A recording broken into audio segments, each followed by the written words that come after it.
Hey guys, and Merry Christmas everyone. I'm back with the long-awaited part 4 of the IGL series, and in this video we're going to be talking about all things utility usage. In this video, we're going to talk about how utility affects your economy, as well as basic usage and proper usage of each nade. We're also going to talk about how to condition teams and what conditioning means, and how to exchange your utility correctly. We will also mention my special rule of 12 that you will find nowhere else but on this channel. First, let's talk about the basics of your economy and how the utility will affect your economy. A smoke is going to cost $300, a flash is going to cost $200, but notably you can have two of them, so it'll cost $400 in total. A Molotov on the T side is going to cost $400, an Incendiary on the CT side is going to cost $600, the HE grenade is going to cost $300, and the Lord Decoy grenade is going to cost $50. On screen now you can see the two basic buying patterns where people will buy either a double flash or an HE grenade. You can also see that the T side economy is damaged significantly less than the CT side economy as far as buying utility usage. This means that CT side need to be very smart about how they utilize their utility and how they save utility, because it's more costly to repurchase the utility later on. Now let's go through and discuss each grenade individually, starting with the bestest boy and the best grenade in the game, the Decoy grenade. Just kidding. The Decoy grenade is relatively useless and only serves a couple niche purposes. Its primary purpose is to make the sound of whatever your primary weapon is, or if you don't have a primary, your secondary weapon. So since I have an A1S equipped, it's going to make the sound of the A1S. Another thing that it can be utilized for is for faking grenades. For instance, if I come towards A and throw the Decoy grenade as if it was a smoke, you might be able to trick your opponents by seeing the Decoy grenade come in and they think that you're smoking, so they use a counter nade like a molly. It can also be used as a fake flash, however, it's kind of hard to do. The only way that you can use it is if you do underhand like this, because if you do a bounce, you'll notice that the sound is different. So I'm going to be quiet.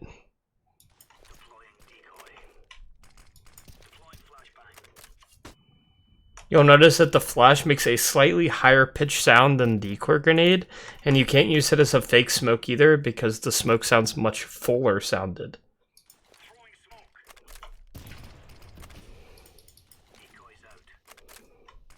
So as you can see there, the Decoy is very, very high pitched in comparison. The one last niche use you can find for a Decoy grenade is if you drop one right where you plant the bomb and it explodes on somebody that has very low health, like this bot does, then it also is able to blow up and kill the bot.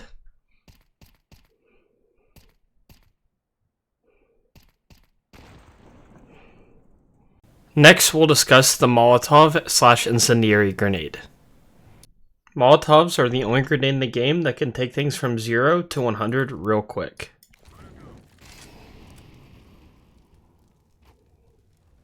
The premise behind Molotovs is very simple. Fire is hot, don't stand in fire because fire will burn you. But what makes the Molotov and the Incendiary so unique and makes it very different, considering how simple the premise is that it interacts with the environment in very strange and unique ways. Because the spread is kind of inconsistent on Molotovs, it makes throwing set lineups very precise, because if you're a couple pixels off, there's a chance that it won't spread the correct way. It's also good to know that Molotovs always spread from the center point of the molly. So as you can see here, it spreads outwards from the center, not from any of the edges.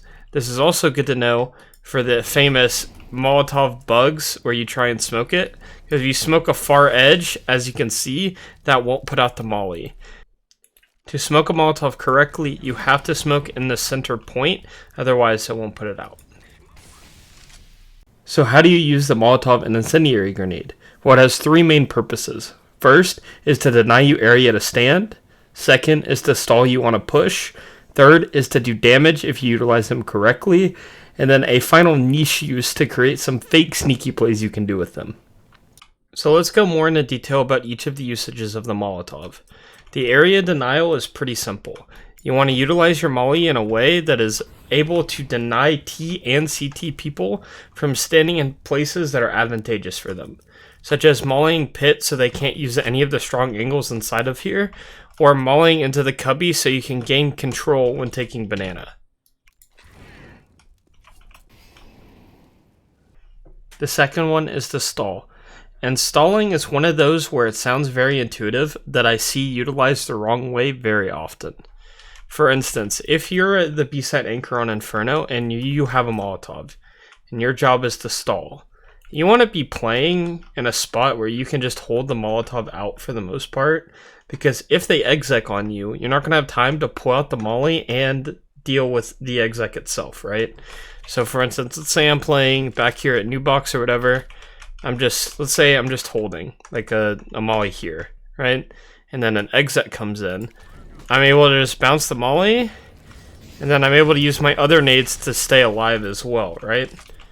So now, not only can they not push because there's a Molotov here, but I'm also able to utilize my other grenades or my teammates' grenades to get into better positions for when that Molotov fades. This can also be seen when CTs are taking banana control. If they smoke down here, you're not going to be able to help your teammate, right? Because he's in front of the smoke, you're behind it, running through it is a death trap. So one way that you can stall correctly is the Molotov car, and now they have to run through a Molotov, which they're not really going to want to do, and your teammate is going to be able to take an advantageous fight on somebody that has less health than them, theoretically. Where I see people messing this up, though, is they think that just utilizing your nades to slow the other team down is a good idea. However, you're not really utilizing your nades in a way that has any purpose. So I'll see teams like smoke or molly behind the half wall, smoke deep, they'll nade into logs, and they'll flash again. And yes, you've done the right thing by stalling, because you're not really going to want to be in banana with all these nades being thrown. However, you haven't taken time into effect at all. You haven't considered this factor to the round at all. The smoke and the Molotov are going to be gone way before the round is over, right? The smoke lasts about 16, 17 seconds bottom banana, the Molotov behind half wall about 7 to 8. And then once those are gone, you have nothing else left at B. So even though you've done the theoretically correct thing by stalling them, you've also hindered yourself late round. This is why you'll hear teams talk a lot about how to save nades, how to do things properly, because if you use so much nades early on, then you're really weak at the end round portion of the round. The next purpose of a Molotov is to do damage. However, most of the time, teams aren't really utilizing Molotovs in the proper way to get damage done. Don't get me wrong, you don't have to be doing massive damage with every Molotov you throw, whereas you probably want to do massive damage with every grenade that you throw. Molotovs have much more wide range purpose than just a grenade and just doing damage, as we've stated before. However, when teams do try and use the Molotov to do damage, I see it done poorly or wrong. Molotovs are best at doing damage when you pair them with other grenades. For instance, if there's a person hiding behind half wall here, and you need to flush this guy out, you can easily just molly, and then he can't stand there anymore, right? However, he's going to hear this molly bounce, and he's just going to jump away, and he'll maybe take 15, 20 damage. However, if you pair it with a flash from back here, where if he's standing here, he gets blind. So let's say he's holding, he gets blind or whatever. And then this molly lands while he's blind. Now he's in this molly, he doesn't really know the Molotov's there. He's blind, he can't see. And he'll take significantly more, if not die in the Molotov. Another example of this is if you're flushing people out of corners, like logs, you can easily get him out of logs by just mollying, right? And then he can't stand at logs at all. However, if you pair a molly with an HE grenade, then not only is he slowed down because of the HE grenade, but now he's standing in the Molotov and will probably die 100% of the time. The last use of the Molotov is to make some downright rat level plays. So behind certain barriers, Molotovs won't spread or do any damage. So as you can see here, I can pass freely and won't damage me at all, and therefore I won't make any noise that I'm taking damage.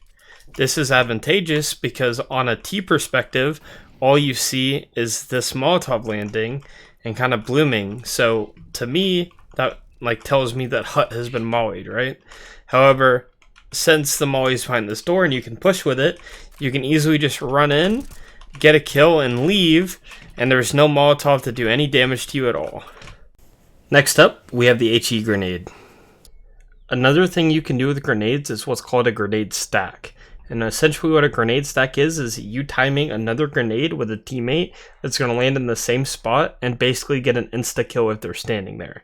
So as you can see, there's an upper CT holding to make sure that we don't push into banana or just walk up for free. However, what he doesn't know is that we've been practicing our nades on the offline server and are able to just insta-kill him. Where I see people go wrong with grenades is to take big gambles on nading something when you don't really have good or valuable information that they're there. For instance, a team that just Molotovs top car every round doesn't necessarily mean that they're in banana. However, I will see teams consistently utilize their nade either into logs or into the cubby without having any true idea if they're there or have any info that they're there. And this essentially just wastes $300 because you didn't get any usage out of that grenade. A much better usage of the grenade is to wait until you have a solid idea that they're taking control. My favorite place to use that, if we're taking Inferno as the example, is whenever teams smoke off arch and flash into bracket control. One really easy way to get damage is to bounce a grenade right here.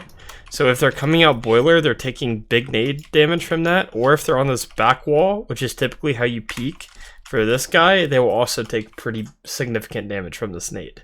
Now, that's not to say that nading something at random is a bad thing.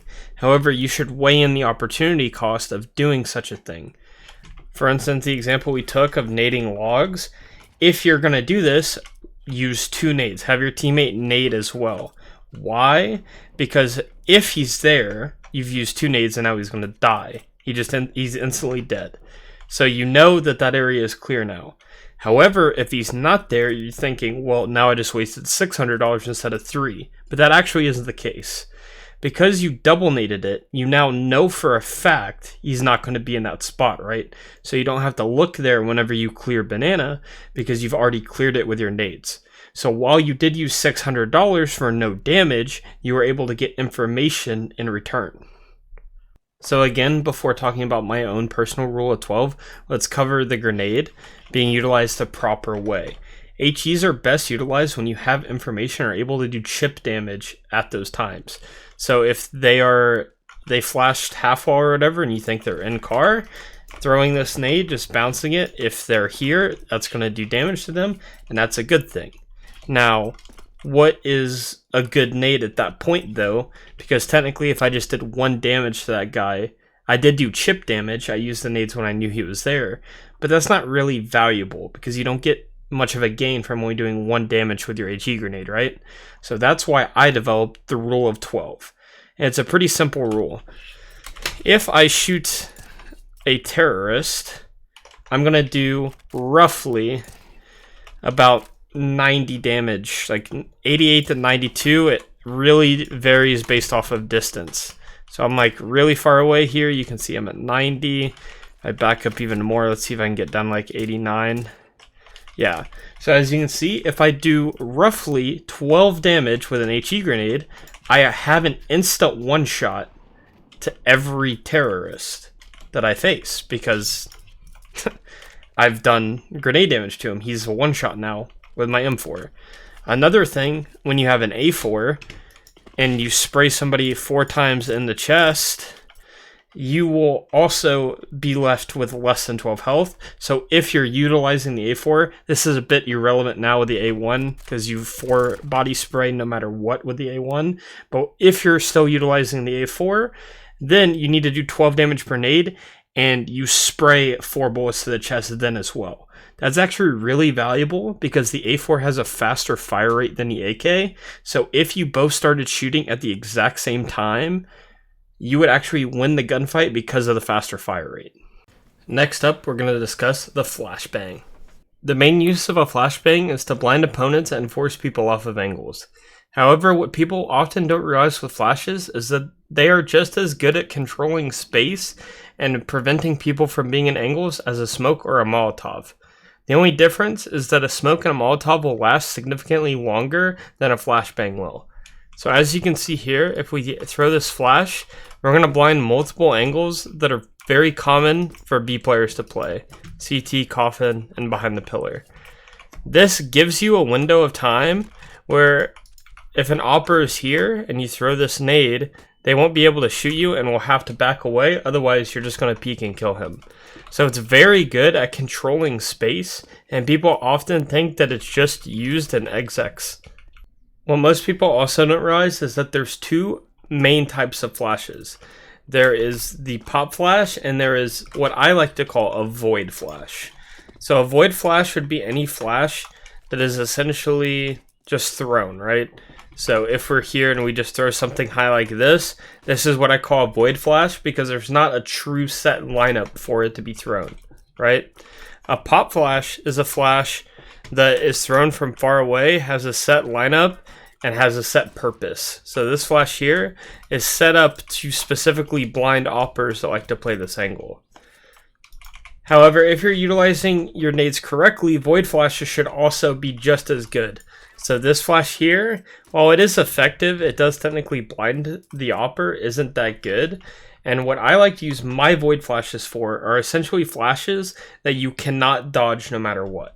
So bouncing flashes off walls like this, there's nothing that the opper can really do. Well, I guess that's a bad example. Let's do the more common one.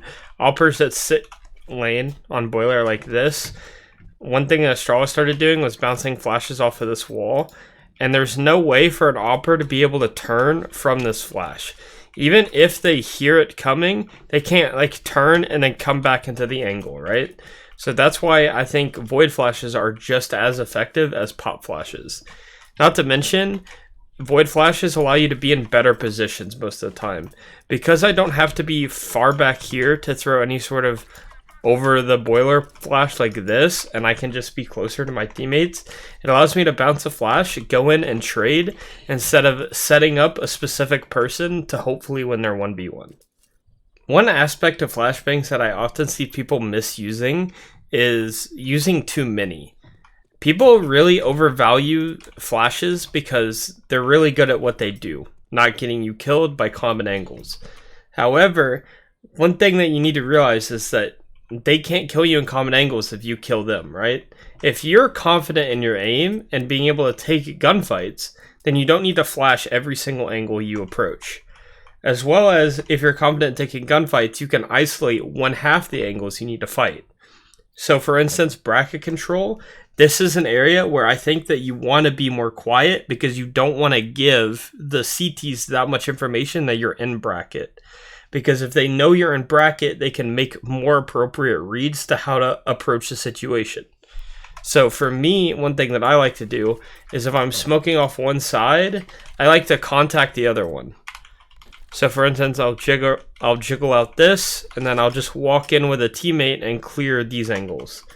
While this does add more risk, and there's a higher chance that you die, it also allows you to take the space a lot quieter and makes teams a lot more unsure of where you're exactly at. Because if you smoke arch, that doesn't necessarily mean you're in bracket control yet, right? It just means that you're blocking one of the angle's vision. Finally, and the holy grail of utility, is the smoke grenade. The smoke grenade is the most versatile grenade in the game. However, it has a couple key usages that you'll see used just about every single match or every single round you play. First, it's used to block vision. This is the pretty obvious one. You don't want to give opponents very, very strong angles, such as holding from CT spawn or holding from the headshot angle at coffins. So you'll often see both of these spots get smoked, so you don't have to worry about them because they literally can't see you if they're in the smoke. The other very common way that you'll see smokes utilized is to delay. For instance, people will smoke off the lane here, to where if you want to push through this lane, it makes it very, very risky because an opponent can be sitting behind it ready to kill you as soon as you come through. Smokes are very finicky in the fact that when you come through them, the opponent is going to be able to see you first before you can see them. So that makes smokes very hard to push through because anybody on the other side is naturally going to have the advantage in the fight over you if you're coming through the smoke. Honestly, a really good way to think about smoke grenades is looking at them as spammable walls. You know, on certain maps, there's walls that you can spam through. Smokes, in much the same way, are essentially walls that you create in the middle of a round that you can spam through. For instance, if they smoke you off arch here, you can still shoot through the smoke and do full damage if they're pushing in. There's no problem with that. However, this has blocked the vision of arch entirely, right? So again, a really good way to think about smoke grenades is as spammable walls that you get to build mid-round. Another common use for the smoke grenade is for area denial. For instance, you can deny people very advantageous spots by smoking it, such as pit here. So now if they're in pit, they can't play here at all because they can't really see anything. They're kind of just stuck here. So they can stay alive in pit, but they're not really gaining anything from being in this area of the map. This area denial can also be used to counter other area denial utility usages. For instance, mauling pit is very common, so you'll often see people use their smoke in this corner to put out the Molotov and allows them to still play in pit and hold. Smoke grenades are also very useful at doing a wide assortment of gimmick plays, specifically and most commonly one-way smokes that give you small gaps where you have a massive advantage on opponents that try and hold or clear the same angles as you. Where I see people go wrong most with smoke grenades is on the CT side. Most commonly, I'll see smoke grenades used without a true purpose or reason behind them. One of the areas where I think that is most seen is people smoking off mid just to slow them down from taking bracket control. However, most good teams are confident and able to take bracket control despite there being a smoke up due to their own grenade usage. So, saving your smoke for other purposes or having other ideas in case that they do come through is very important. Now let's take what we've learned so far and use it in a real round in a term that I like to call it utility exchange. Utility exchange is essentially the trading of utility back and forth between teams. And what you want to answer to know if you actually came out on top on a utility exchange is A, who used more utility, B, who came out with the advantage in the utility exchange, aka who used less utility, and then C, how can I come back from a disadvantage, aka I used more utility than they did. Utility usage is a very complicated idea because it changes between each team, each IGL, and each person's ideals. So for this video, I'm going to be talking about my own personal philosophy and how I give each grenade purpose. Purpose is a word that I've used multiple times in this video, but purpose to me is essentially having a reason behind using a nade, right? For you, it could be very different, and I highly encourage that you develop your own reasons or purpose to utilizing nades. For me, I like to utilize my utility in an exchange type of way, like an exchange rate, almost like the stock market, so that I always come out on top of the utility that I utilize. So a very common way for teams to take control of bracket is for them to smoke off arch, for them to molly lane right there so there can't be an opper, and then they'll do some combo flash. So either like a bounce flash with the barrel flash, whatever. This is fine, but you have to keep in mind that they're using 4 nades and they're 100% going to gain control of the area, right? You're not going to really be able to contest this bracket control because of how much utility they are utilizing. So for me to win the utility exchange, I need my nades to not hold on to the control, but to make them getting the control difficult or damaging. So that's why, and this is a nade that I highlighted earlier on in the video, I'm a big fan of using this nade for when they do come into bracket control with all these nades. I've thrown one nade and I've done significant damage to them. In turn, if you're a team that likes to have your opper have an HE grenade, such as Old Astralis, they would also like to bounce nades right here in much the same way. So you're essentially double nading this area and doing massive damage to them for taking bracket control. Another more common example for teams that don't have their opper have an HE grenade is once they're smoked off here to molly this area. Now if they're standing in the area ready to come into bracket control, not only are you able to do damage to them, but you're also able to slow them down. This isn't going to allow you to hold on to the control, because as soon as that molly fades, the smoke at arch is still going to be up and you're not going to be able to hold on to the control. However, this molly does delay them enough for you to set up and accommodate for what they're going to do. Another example of utility exchange is when teams want to take arch control, they will often not smoke arch, because then they have to wait behind their own smoke, right? So you'll more often see teams molly, maybe they'll molly under porch so you can't be there, they'll bounce the flash again, and they will flash any opper off of arch with the barrel flash. Another very common and simple way of taking bracket control. So this uses 3 nades, 2 flashes, and a molly, and it gives them bracket control relatively freely. However, they are taking more risk to do this, so if you're in a good setup in bracket, you do have the chance of holding. However, what you need to realize is their goal for using this bracket control, right? They are doing this so they can get arch control faster. So a really good util exchange for their 3 nades is to utilize your smoke to block off arch control.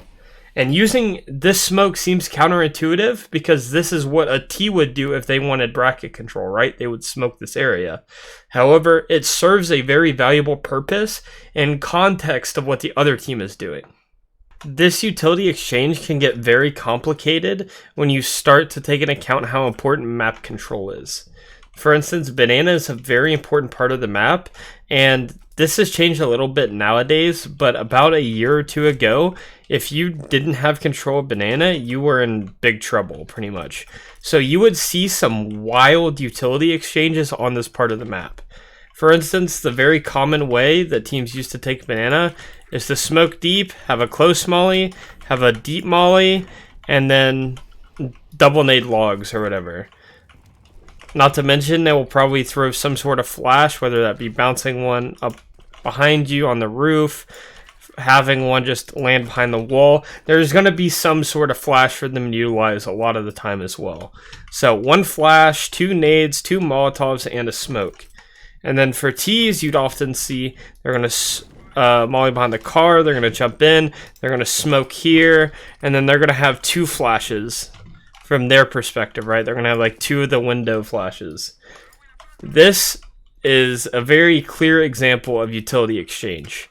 So with this molly up and this smoke up, the T's are winning the utility exchange because they've used 4 nades in comparison to the CT's 5 nades, and they still have the map control, right? However, teams started to adapt more and more, and that's where you're starting to see the meta come to now, where teams will be more aggressive and utilize less utility, but force them into worse positions. One play that I specifically like from VP that they do with Yekindar is Yekindar will smoke deep, run and molly into this cubby, and then there will be a deep flash from a teammate. The standard fallen flash from here. Oh my goodness. The standard fallen flash from here. And then Yekindar will literally run down through the molly and try and kill anybody in banana. This uses 3 flashes and is a lot less resource intensive, and you gain map control. T's will still commonly use either a molly or a smoke half wall, and then they'll use 1 flash at the start, and then they'll hold a second one. So this is essentially the CT's using 3 grenades for the T's 2. So you'd think the T's are still winning the util exchange at this portion of the map. However, again, like I mentioned before, it gets very tricky when you take in the context of map control. Because Yekindar is able to push through and get control of the map of banana, even though they are utilizing more utility, they have the advantage because they have gained control of the map. That's very important. The final thing I'm going to touch on is conditioning, and I'm also going to briefly touch on masking as well, but they're essentially the same thing, but they just serve slightly different purposes. Conditioning is essentially what utility you use at the start of each round to create a pattern and to condition your opponent into seeing a similar thing over and over again. Masking is how I'm going to teach you how to use conditioning to make you a better team or a better IGL. Conditioning is essentially you utilizing similar or the exact same grenade every single round to prepare the other team to have it be there. For instance, and this is probably the most common at lower levels, is to always Molotov halls so people can't come and push for information through boiler, or to just jump spot for free and see how many people are alt mid. This is very common in lower levels. You'll see it less and less at higher levels, but that nade is there just about every single round, so you're conditioned not to even bother going for these boiler plays or alt mid jump spots, because you're going to take a lot of damage doing that due to the molly. Another example of this is it's very common to have people Molotov top car, so if you peek from behind car, you're going to be standing in a Molotov. It's very common. This nade usage is conditioning. The repetition of using a nade over and over again to condition the other team to not make certain plays due to the utility you're using at the start of each round. Conditioning can also be used in a more advanced technique. You can condition players to not play certain spots with the util usage that you use. One of the more famous examples of this is using nade stacks in pit. Now, if anybody plays pit, they're getting nade stacked all game, so they're naturally going to lean away from playing this position due to the concern that if they play there, they're just going to instantly die to HE grenades. This is important with banana control as well. If people always jump into this broom and you start nade stacking them there, that changes how they're going to approach banana control, because you've conditioned them that coming into this area is not safe because you're going to get double naded. This can start to lead into masking as well, and masking is the true holy grail of conditioning pretty much. Masking is essentially using your conditioning to do alternative things. For instance, the Molotov top car is often used for you to take banana control, right? So I'd say about 90% of the time that you Molotov car, you're utilizing it in a way where you're coming into banana, gaining control, and going through a standard round. However, if all of a sudden you want to do a halls pop and you don't molly car, that seems suspicious, right? If I'm the banana player and this round they didn't Molotov B at all, I'm going to be a little bit confused if you've done it every other round you go into banana. So you need to mask that you're not in banana and going towards alt mid. So that's where your conditioning comes in. If you have somebody Molotov top car like you've done every other round, you can go halls and the B players don't have their spidey senses tingling because there's no banana molly. Masking can also be done in a way where it's an advanced principle as well. The thing that we talked about with the HE stacks into pit, right? This, if you do this enough, is going to prevent them from playing in pit. But that also means that you're able to utilize strategies that you typically not be able to do because of people being in pit. For instance, popping lane or just contacting up lane is incredibly risky, because anybody playing inside a pit is going to be able to see you and kill you because he has such a massive advantage in all the angles in pit. However, if they're so afraid of the nade stack in pit, they're not going to play there anymore. They'll probably play on an off angle on Balk or play inside the site, and that allows you to take a more calculated risk and maybe contact Inferno lane and do something really weird like that. I don't recommend contacting Inferno lane. That's like really bad, but just as a general example. Anyway guys, that's going to wrap it up for this video. I hope you guys enjoyed the content that I've been putting out. Although it is a bit sporadic, I did need a break after my time at FPX. It was very difficult for me to be waking up at 3:30, 3:45 every morning to be at practice for European time, since I am stationed in North America. That was very difficult for me, and it kind of burnt me out on content creation for a pretty long time. However, I'm starting to feel the itch again, so hopefully I'll be making more videos soon. As always, if you like this video, like, comment, subscribe to both me and Nart, and I will see you guys next time. Bye-bye.